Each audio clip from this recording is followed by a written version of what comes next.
My two biggest, weakest links on my body are my shoulders and calves. And I could add a third, being my lower core. My left shoulder kind of has bad posture syndrome, and it clicks. They just feel super weak. I've been getting a lot of self-awareness through it. I've been able to feel them out a little bit more. I've been just getting more conscious with my body. And this one gets a lot of clicks in there. And so I'm working on super lightweight movements that allow me to train a little bit more into the proper angles so that it strengthens the socket the way that it needs to, so that when I start packing on some heavier weights, it already has the path and the muscle memory, and also just kind of like the reinforcement to keep that socket in the right place and just kind of have that right movement. My calves, on the other hand, have been the weakest things on my body ever since ever. They were the tiniest little sticks, toothpicks, and I've grown them a buttload. I've grown them a substantial amount over the years. They've gone from toothpicks to like number 2 pencils, which is a big difference for me. But still a lot of growth to happen to actually make a difference in this world and stand out from average.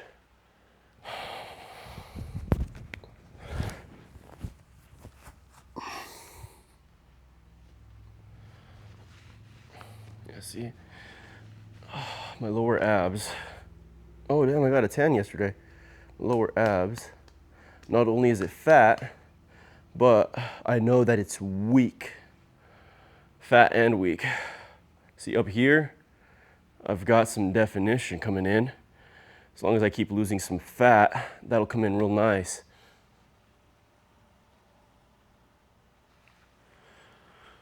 Got a lot of work to do, man. It's just all on the other side of a decision. Sometimes you need a little bit of guidance. I had Rafa coming in from Dubai with Andy. He came in and he just explained it to me. He said, hey, let me see your love handle. He kind of pulled a Jackie Elliott when Jackie grabbed Andy's love handle and said, you're getting comfortable. Rafa came up to me, grabbed my love handle, and he's like, you got 14 pounds of fat you got to lose. I think it's maybe a little bit more than that, honestly. I told him I needed to lose 5 to 10. He's like, no, that's like 14 pounds. Regardless, he said, you have about 63,000 calories on your body just hanging out, having fun, slowing you down. And I said, hey, what do you recommend? I'm eating maybe around 2,400 calories a day. I'm working out, doing sprints. So that's not gonna get you there. You have to go psycho, extreme warfare with your body in a good way. But he said, start fasting. He gave me the game plan to maintain a healthy body while being extreme and not eating a lot of calories. So I'm eating 1,000 calories right now. And he gave me the game plan so that I can maintain a healthy body while not eating a lot of calories. And so honestly, it's just been 2 days and I'm actually already seeing results with just kind of like the definition kind of coming in on my body. And I'm like, yo, this is crazy. But he changed my life. He changed my life with that explanation. He's like, you have 63,000 calories just hanging out on your body. You're not gonna get rid of it anytime soon if you're eating a maintenance calorie while trying to outwork the fat off, because what you need is an absolute extreme action, because it's literally even now with an extreme action, it's gonna take maybe 70 days to actually get the results that I want to be there, and then actually start building off of that body. So it's all about the foundation. You got to build the foundation right, and I had a lot of fat building on muscle. Obviously, I've got some muscle on me, but I have a lot of fat while I built that muscle. And honestly, I'd have preferred cutting all the weight off and then building that muscle while being lean. But you live and you learn, baby. Come on. This shoulder workout, I just need to do this every single day until my shoulder is just absolutely amazing. See, I kind of drop my elbows down a little bit. Just kind of helps with making sure my shoulders don't click. And that just comes from bad posture. I had some hip pain for years. I landed on a basketball on a trampoline and it just wrecked my hip, destroyed me. It's kind of like when you jam your finger. I think I jammed my hip, but bad.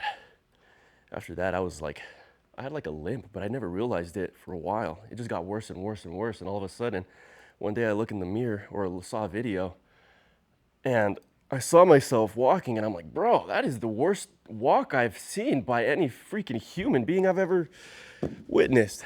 I was all limping, like I had a weird walk, but it was like I walk now and I'm like, dude, let's go, baby. But back then it was like I'd step, all of a sudden it was just stiff and I couldn't move. Needless to say, because of that, my spine moved a little bit that way to accommodate for it. And then, yeah, it's just all over the place. And I started messing with myself in a good way. Getting it all dialed in. That's also another reason why I had so much trouble building muscle, because my posture was all over the place. And when you work out, your muscles have the memory of your consistent movements. And if you have bad posture, your consistent movements don't allow for proper contraction of your muscles, at least the ones that you want to be contracting when you need them contracting. So then all of a sudden, since you have bad posture, you have bad contraction. That's literally what bad posture means. It's like you have bad muscle contraction through daily movements. And that's why I got a hernia. And that's why this is like my weak zone. Like I need to strengthen my lower core. And I've had bad self-awareness, bad mind-muscle connection to it because of my hip being all wrecked. And so now, after I got my hernia, repaired it, and I've been building my posture, building back muscle, mind-muscle memory connection, just building my spine back up, working on my feet up. It's been absolutely amazing, man.